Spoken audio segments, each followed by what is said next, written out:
That is good. Hey guys, I quit my job almost exactly a year ago to the day that this video is being released to grow an art and web design business. So I thought it would be nice to do a little recap of the things that I've learned over the past year. Before I quit, I spent 10 years of my life in corporate America as a software engineer. And I think the decision to quit has definitely been the best decision of my life. And that's not because I've had a super profitable business or anything like that. Far from it, actually. I have barely made any money over the past year. I've been paying my living expenses primarily through the money I had saved up. So in a way, 10 years of unfulfilling work helped pay for my 1 year of freedom. But it was definitely worth the price. I finally got to experience the freedom that I've been craving my entire life. And I know this freedom won't last. My savings aren't gonna last forever. And I'm not making enough money to pay my living expenses yet. But even if I do have to go back to work, to those days of waking up early to an alarm, sitting in traffic, spending hours at a place I don't want to be at, doing work I don't want to be doing, if I do have to go back to that life, at least I got to experience over the past year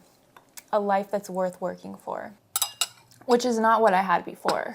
The majority of my life, I was working towards a goal that was given to me, that's given to most Americans, where we work so that we have enough money to buy a house, to raise a family in, and then we continue to work so that we can hopefully one day retire, right? That's the American dream that we're all kind of taught to want. The more I thought about myself actually living that life, having to drop off my future kids at a daycare so that I can go do work that I don't care about to help pay for the daycare and the house that I barely get to live in because I'm always at work, the more I realize I don't want to live that future. Honestly, I don't know what I want. I don't know what future I want. And I think that's okay. That's kind of a huge mindset shift I had this year. The shift from living for the future to living in the present. I was not happy when I was living for the future.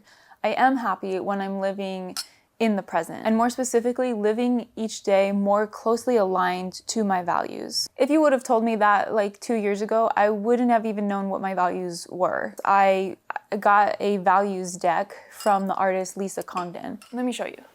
This is the values deck that I bought, but you don't need to buy a values deck. You could just get a list of values online for free. I just like that they're illustrated. I think it's cool. So what you do is you get your list of values that you could find online. You separate them into 3 piles. One for the values that matter to you most, another for the values that matter a little bit to you, and then another for the values that don't matter to you at all. And then you take the ones that matter to you most and you choose the top 10. And then you take those top 10 and you sort them so then you know what your top 5 core values are. So the idea is whenever you're feeling down or like disconnected or like you lack purpose or direction in life, you come back to your list.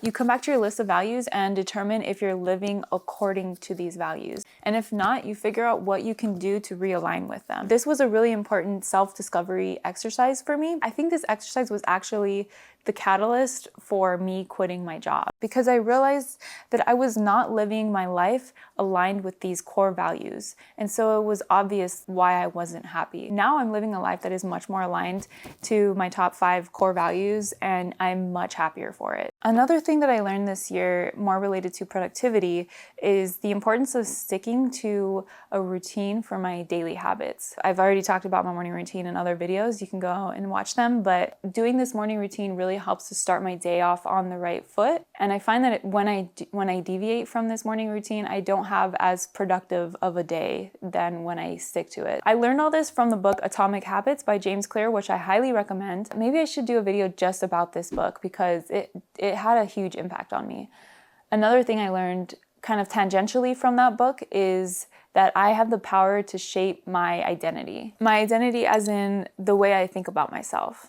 I think my whole life, my identity has been kind of based on how I think other people view me. It sounds confusing, but if your brain works this way, maybe you'll understand what I'm trying to say. Like, they think I'm dumb, so I view myself as dumb. Or they think I'm quiet and shy, so I act reserved and try not to draw attention to myself. But I've learned this year that I don't have to be that person. I can act however I want. I can say what I want and wear what I want. I have the power to be myself, but also I get to define what myself even means. This probably sounds so cliche and obvious, but it's truly a mindset shift that I had this year that had a profound impact on me. The last thing I want to share with you that I've learned this year is not to make decisions based in fear. I've had a lot of fear and doubt over the past year. The fear of failure is a huge one that is always with me. If I had let this fear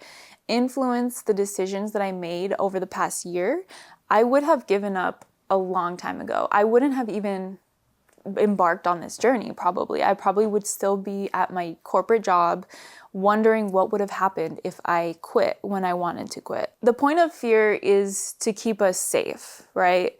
My initial instinct whenever I have to make a decision is still to choose the safe option. But the thing is, if you always choose the safe option, then nothing is ever gonna change. Change is scary. The unfamiliar is scary. The fear is always gonna be there. But if you want things to change, if you want to grow a business, if you want to achieve your wildest dreams, you can't allow your fear to make decisions for you. Over the past year, I've learned to recognize when I'm allowing my fears to influence my decisions. Here's a quote about fear. One can choose to go back toward safety or forward toward growth. Growth must be chosen again and again. Fear must be overcome again and again. And that was said by Abraham Maslow. You know Maslow's hierarchy of needs? You ever heard of that? That's the guy. That's the guy who said that. My battery died, had to change it out. Like I was saying, honestly, my fear of failure might come true. I might have to go back to work one day. For now, I'm not. I'm gonna keep going and hopefully I'll start making a profit and I'll be able to pay my living expenses with the money that I'm making. Even if I do have to go back to work, I wouldn't change anything. I'm so grateful to have had this past year of freedom. This has been the happiest year of my life, for sure. Thank you for being part of this journey, and I'll see you in the next video.